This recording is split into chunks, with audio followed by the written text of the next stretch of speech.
오늘 말씀은 사도 바울이 자기를 끊임없이 괴롭히는 육체의 고통을 제거해달라고 하나님께 구하는 내용이 담겨 있습니다.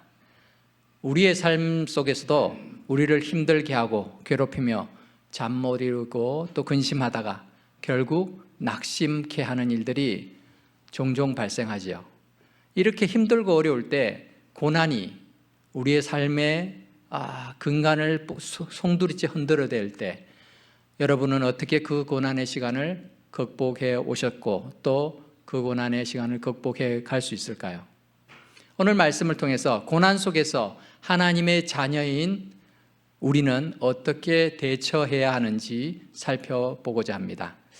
고린도 후서는 사도 바울이 고린도 교회에 두 번째로 보낸 편지입니다. 신령한 은사에 대한 자랑은 많이 하면서도 서로 편을 나누고 온갖 부정과 불경건한 일을 서슴지 않고 행하던 그 고린도 교회를 향해서 첫 번째 편지인 고린도전서를 통해서 사도 바울은 고린도 교인의 잘못들을 책망하고 교회 안에 영적인 바른 질서를 세우려고 노력했습니다. 하지만 고린도 교인들은 오히려 바울의 사도권에 대해서 의문을 제기하면서 그 권위를 인정하지 않았어요. 당신이 뭔데 우리한테 이래라 저래라 하느냐? 당신이 우리 교회를 세웠으면 세웠지. 그렇다고 해서 계속 주인 행세할 거냐? 당신 예수님의 사도는 맞아? 예수님이 당신을 사도로 임명했어? 이렇게까지 따졌던 것이죠.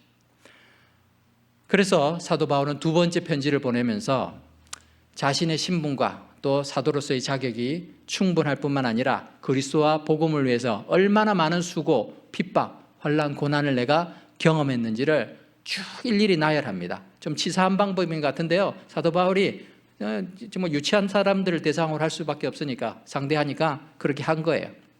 11장 후반에 보면은 사도 바울이 얼마나 복음을 위해서 그리스도를 위해서 고통과 고난을 당했는지를 쭉 나열하고 있습니다. 그리고 12장에 와서는 자기만이 가졌던 특별한 체험, 신비적인 것, 환상과 계시를 경험했다라는 것도 얘기를 합니다. 너희는 이런 것들도 못 경험하지 않았냐? 근데 그걸 자랑하기 위해서가 아니에요. 근데 그 대가가 있었어요. 이렇게 능력의 사도였던 사도 바울이지만 하나님께서는 그의 삶을 순탄한 길로 인도하지 않으셨습니다. 복음을 위해서 많은 박해, 고난도 받았지만 복음 전파와 상관없는 고통도 경험했다라는 것이죠. 우리 역시 인생을 살아가면서 수많은 어려움과 고난을 경험하며 살고 있습니다. 그런 어려움들 중에는 내가 예수 믿는 것 때문에 어려움 당하는 경우도 있지만 예수님을 믿는 믿음과 상관없이 당하는 어려움도 많아요. 아니, 내 욕심 때문에 또 어려움과 고통을 당하는 경우들도 있지요. 여러분에게 있어서 이러한 고난은 어떤 의미를 가집니까? 그냥 가다가 운이 나빠서 그렇게 넘어지고 또 잘못해서 그냥 내 인생이 이렇게 시궁창에 빠졌구나 이렇게 생각하는 걸로 끝납니까? 시편 119편 71편에서 1절에서는 고난당하는 것이 내게 유익이라 이로 말미암아 내가 주의 율례들을 배우게 되었나이다 라고 말씀하고 있습니다. 하지만 직접 고난을 당하는 그 순간에는요, 아무도 고난이 유익이라고 생각하는 사람 없습니다. 아무리 믿음이 좋아도요, 그게 안 돼요. 그죠? 힘들고 어려운데 고통스러운데 그게 무슨 유익일까? 이런 마음 들지 않겠어요? 심각한 질병, 사고 또는 가족의 또는 친구의 죽음, 이런 우리 힘으로 예측할 수 없고 또 막을 수도 없는 그런 어려움을 당할 때마다 그 고통의 순간만큼은 정말 견디기 어렵고 괴로운 시간임을 우리 모두는 잘 알고 있습니다. 믿음의 사람들은 고난이 닥칠 때 하나님 앞에 간절히 나아가서 간절히 주님의 도우심을 구하며 기도합니다. 사도 바울 역시 자신을 괴롭히는 육체의 고통 때문에 고생하면서 이 문제를 해결해 달라고 주님께 3번을 간구했다라고 오늘 본문이 말합니다. 신앙생활 하시면서 어려움에 직면해 있거나 또는 신앙생활이 무기력해진 분들이 계신다면 오늘 말씀을 통해서 하나님께서는 어려움 속에서 고난 중에서도 우리를 어떻게 돌보시는지 깨닫고 다시 한번 하나님께 나아가는 시간이 되시기 바랍니다. 자, 그렇다면 우리는 고난을 통해서 우리는 어떤 것을 배울 수 있을까요? 첫 번째로 고난은 우리로 하여금 하나님 앞에 나아가게 합니다. 고난 자체가 좋은 것은 아닙니다. 근데 고난이 주는 그 결과가 우리가 하나님을 더 바라보고 의지할 수 있게 해준다면은 그 고난도 무의미한 것이 아니라는 것이죠. 물론 고난 당하고 어려움이 있다고 해서 다 하나님께 나아가는 것 아니죠. 어떤 사람들은 하나님으로부터 더 멀어지는 사람도 있습니다. 그런데 어려움 통해서 하나님 앞에 더 나아갈 수 있다면 그 고난이 나의 영적인 그런 여정에서 볼 때는 유익한 시간이 된다라는 것이죠. 7절 말씀에 사도 바울이 이런 얘기를 합니다. 나는 많은 하나님의 특별한 계시를 받았는데 그것이 너무 크고 너무 놀라워가지고 정말 자랑하고 싶었어요. 너무 자랑하고 싶은 거예요. 나 이런 사람이야 라고 자랑하고 싶은데 하나님은 어떻게 하시는가 하면은 너무 자만하지 않게 하시려고 내 육체에 가시를 주셨다. 여러분 손톱에 밑에 가시가 하나 박히면요 얼마나 아픈지 몰라요. 그게 보이지도 않는데도요 느껴지잖아요. 그게 굉장히 신경 쓰이죠. 그런데 그런 사소한 가시가 아닌 것 같아요. 사도 바울은 이것을 사탄의 사자라고 표현해요. 사탄의 사자가 내 몸에 그냥 꽉 붙어가지고 나를 끊임없이 괴롭히는 거예요. 그렇게 하는 그 고통을 경험하고 있습니다. 이것이 어떤 것인지 정확하게 알지는 못합니다. 안질인지 간질인지 어떤 신체적인 병인지 알 수는 없지만 아무튼 사도 바울이 이렇게 고난을 겪는데 그 고난을 겪는 이유가 어떻게 보면 황당합니다.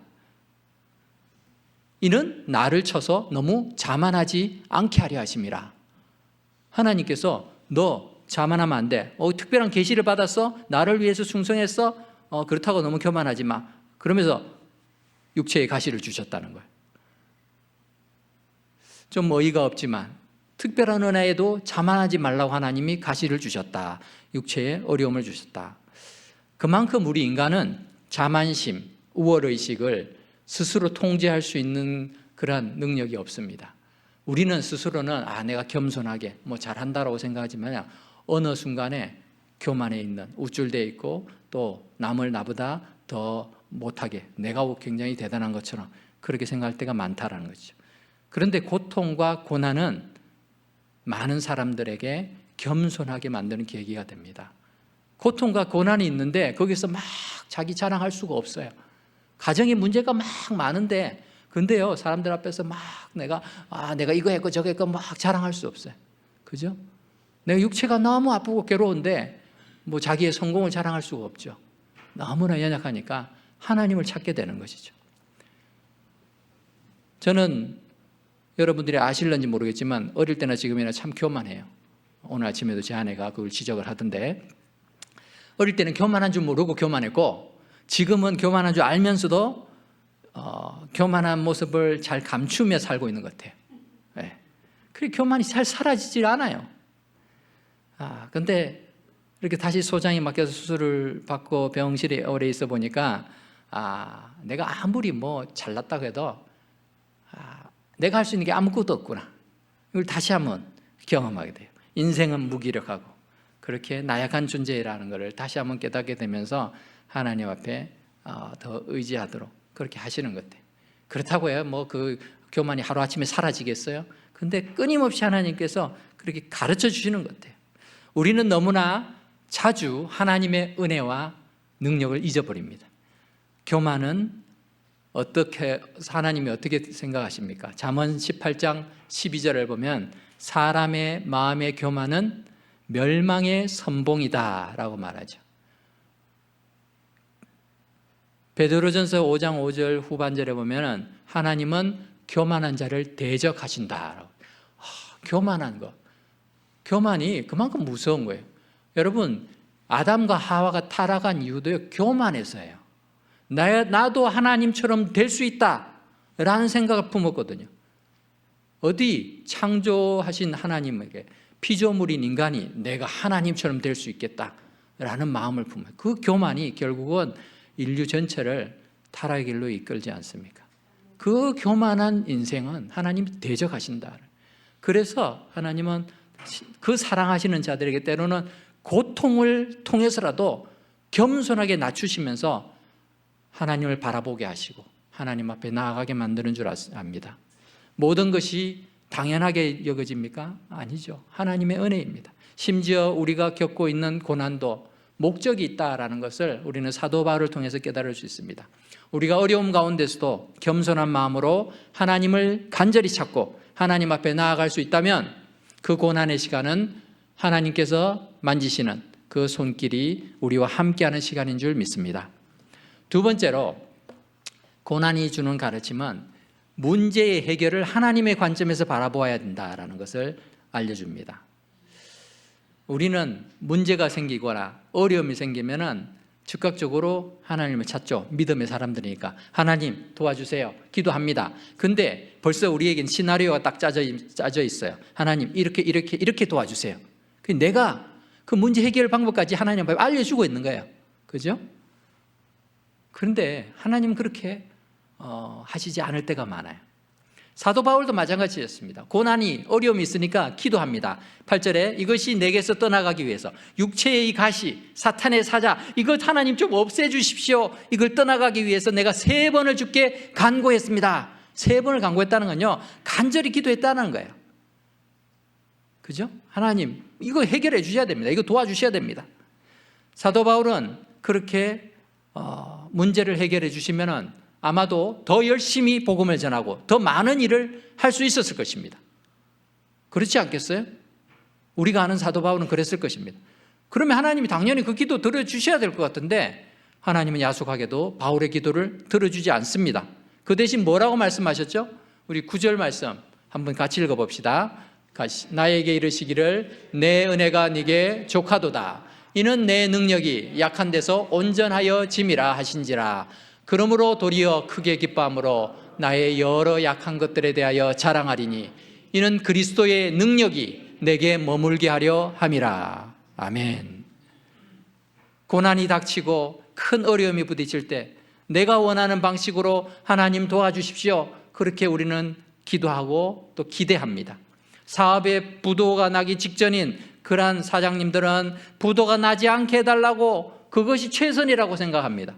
그런데 어떨 때는요 하나님 보실 때 아니야 그 사람 망해야 돼. 그 망하게 하는 것이 하나님의 뜻일 수 있어요. 오히려 또 나중에 새롭게 재기해서 더 큰 일들을 하게 만드시기도 하죠. 좋은 대학 나오고 이런 믿는 기업에 취직하고 학벌, 인물, 재력 모두 갖춘 배우자를 만나서 결혼하면은 그 인생은 성공한 인생이다. 우리가 기도한 기도의 응답이다 라고 보일 수 있지만 그 선택의 결과가 항상 우리의 기대대로 우리의 예측대로 되어지는 것은 아니다라는 것을 우리는 잘 알고 있습니다. 그렇기 때문에 우리는 내 뜻이 아니라 주님의 뜻이 무엇인지를 구해야 됩니다. 예수님께서도 하나님, 주님, 아버지 이 십자가의 이 무거운 짐, 이 잔을 내게서 떠나가게 해주십시오. 할 수만 있으면 이거를 피하게 해주십시오. 라고 간구할 만큼 간절했습니다. 그 고통이 어떤지를 아시기 때문에 더 했죠. 그렇지만 예수님은 내 뜻대로 마시고 아버지의 원대로 되기를 원하나이다. 이렇게 기도하지 않았습니까?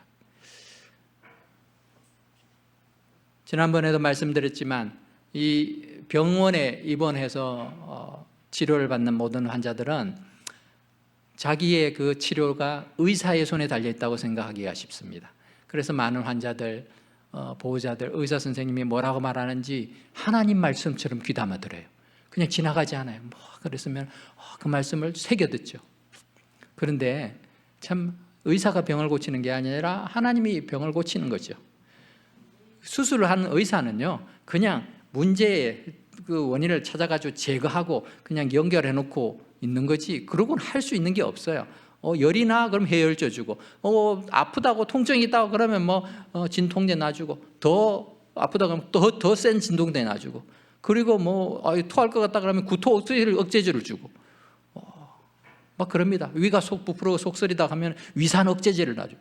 근데 이 모든 약품이요 우리 몸을 막 이렇게 막 회복시키는 게 아니에요. 더 우리 몸을 상하게 만들죠. 화학 물질들 아니에요. 결국은 그 치료의 능력은 하나님께서 우리 몸 각 기관에게 주신 자연적인 그 치유의 그런 능력을 통해서 회복되는 거예요. 그래서 그냥 의사도 기다리라는 거예요. 기다리면은 회복이 될 겁니다. 그냥 운동을 좀 하고 열심히 걸어 다니고 그렇게 해서 이 장이 자기 스스로의 기능을 회복할 수 있도록 기다리는 거예요. 그 회복의 능력은 의사가 주는 게 아니라니까요.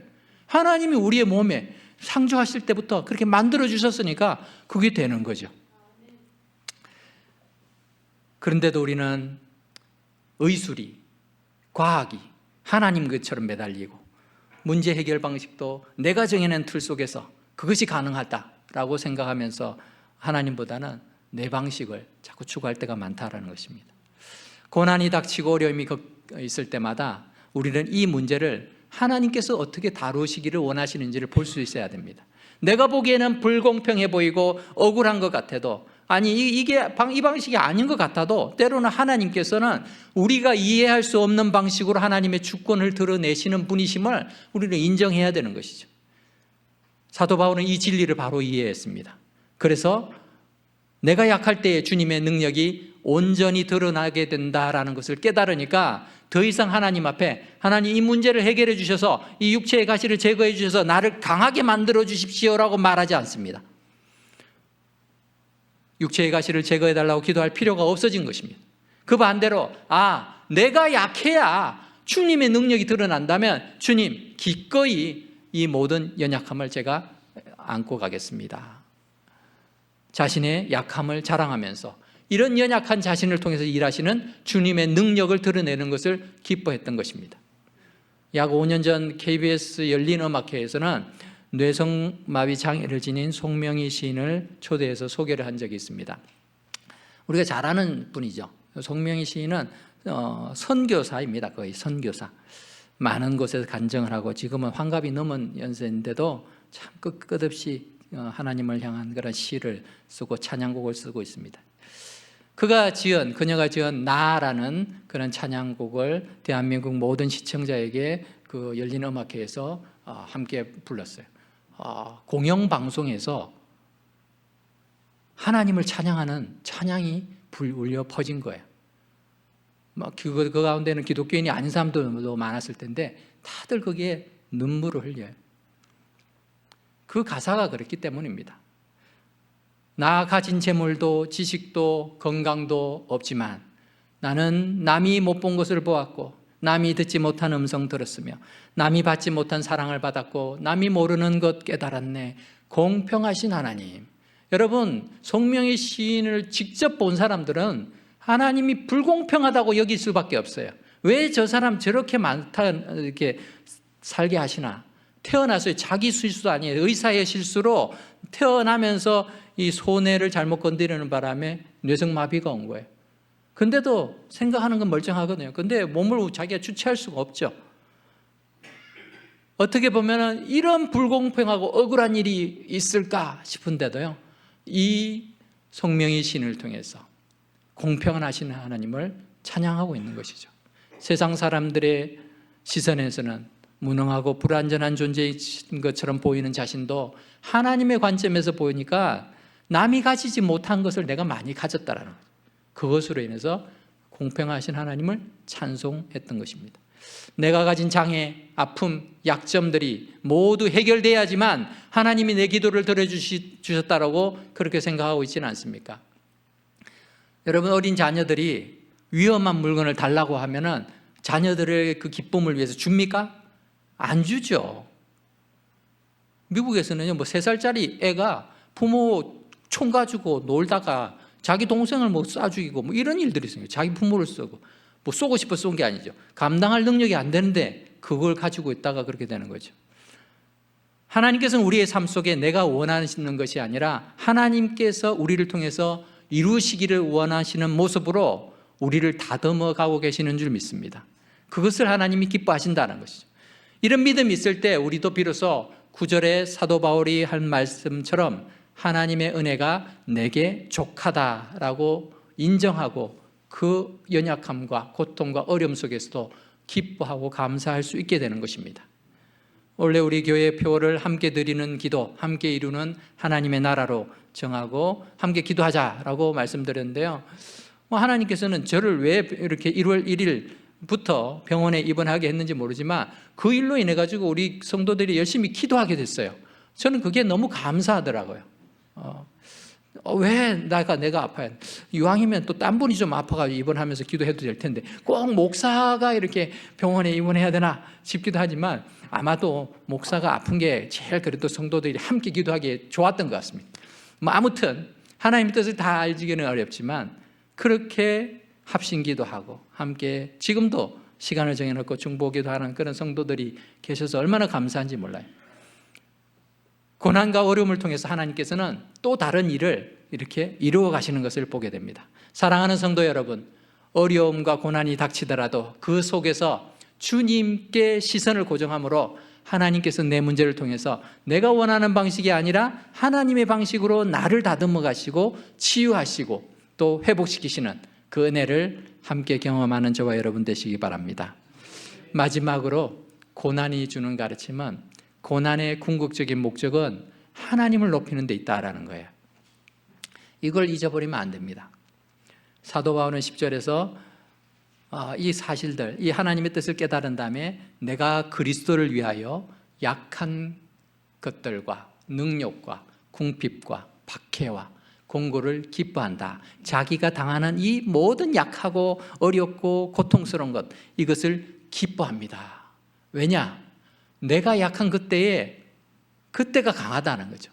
자기가 강하다는 걸 지금 자랑하는 것이 아니라 내가 이 고난을 잘 버틸 수 있다는 걸 자랑하는 게 아니라 하나님이 버티게 하시고 하나님께서 은혜 주시고 능력 주심으로 내가 감당하게 하시니 내가 강하신 주님 안에서 이것을 감당할 수 있습니다 라고 하는 것입니다.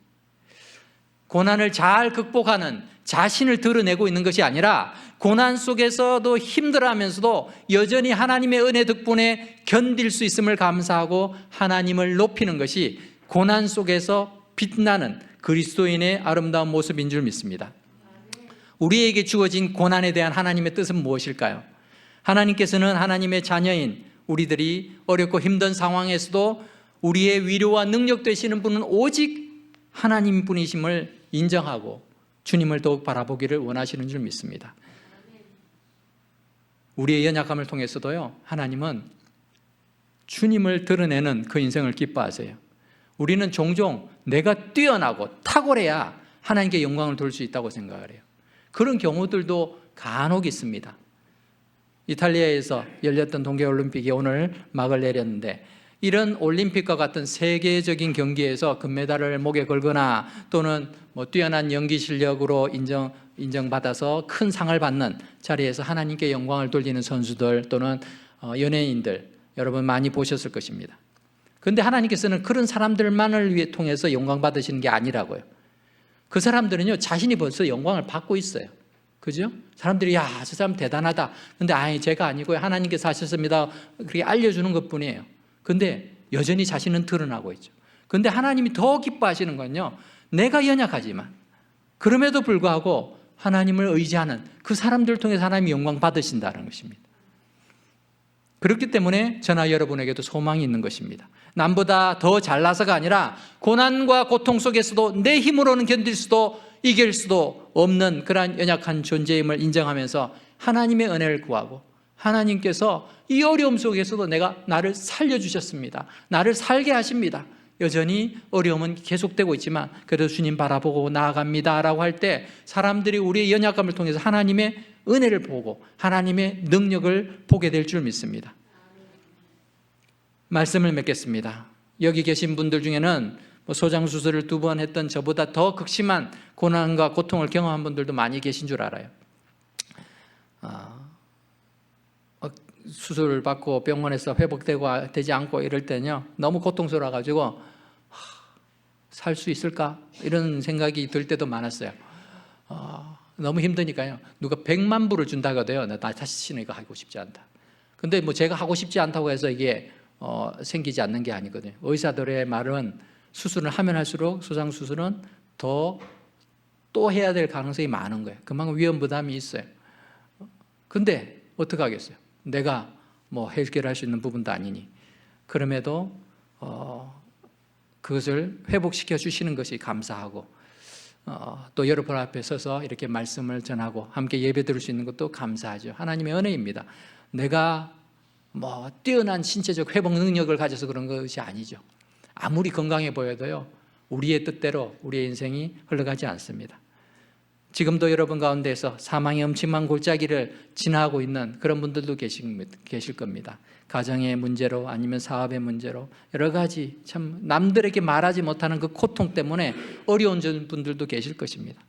그런데 그 회복될 것 같지 않고 해결되지 않을 것 같은 그 시간들을 참고 기다릴 수 있고 또 그것을 이겨낼 수 있는 것은 하나님을 의지할 때 가능하다는 거예요. 내가 뭘 해야 된다, 내가 할 수 있다는 것으로는요 부족합니다. 하나님을 의지할 때에 하나님께서 그 고통 가운데서 만나주시고 우리를 겸손하게 하셔서 더 주님을 바라보게 하시고 주님의 은혜를 사모함으로 하나님을 드러내는 인생으로 삼아주실 줄 압니다. 우리 인생이 가장 연약할 때에 주님의 능력이 우리의 연약한 데서 온전하게 됨을 경험할 수 있기를 바랍니다. 그렇게 할 때에 우리는 비로소 고난 중에서도 연약할 때조차도 주님의 능력을 경험할 뿐만 아니라 연약한 우리를 통해서 일하시는 그 하나님을 찬양하고 또 주님을 높여드리는 그런 삶을 살게 될 줄 압니다. 이러한 믿음의 삶을 고통과 고난 가운데서일지라도 함께 경험할 수 있는 저와 여러분 되시기 바랍니다. 같이 기도하겠습니다. 고마우신 하나님, 은혜를 감사합니다. 우리 인생 하나님, 내가 잘 되는 것이 최고의 목적인 걸로 그렇게 살아갈 때가 얼마나 많습니까? 하나님을 믿는다라고 하면서도 하나님의 도움을 받아 내가 원하는 것을 누리려고 하는 그런 교만한 생각들이 우리의 삶을 지배할 때가 많습니다. 겉으로는 하나님의 영광을 위한다라고 말하지만 속으로는 개인의 야욕과 욕심과 야망을 성취하는 일에 급급한 그러한 우리의 인생을 주님 불쌍히 여겨주시옵소서. 하나님, 어려움이 생기고 고통의 시간이 닥칠 때마다 하나님 왜 나에게 이런 문제를 이런 어려움을 주십니까?